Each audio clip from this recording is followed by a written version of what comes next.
The service contracting program that helped transport operators to continue servicing the public under pandemic conditions is ending. But the Libreng Sakay on Edsa carousel will continue until July 31.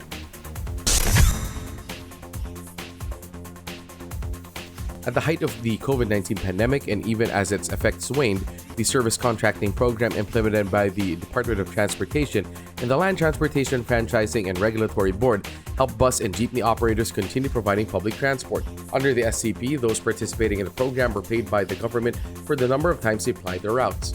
However, Phase 3 of the SCP funded under the 2022 General Appropriations Act is ending. The DOTR said that already the SCP is covering 118 routes in Metro Manila has ended last June 16. The remaining 28 SCP routes was to end on June 30.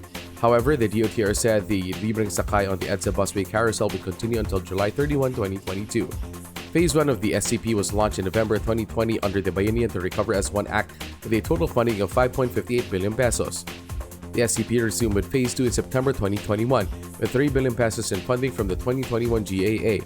Phase 3 began on April 2022 with 7 billion pesos from the 2022 GAA.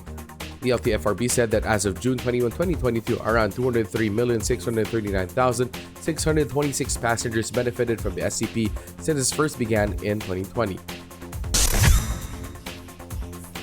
With oil prices rising to record levels, many are asking, how can PUV operators continue to provide public transport without government subsidies like the SCP?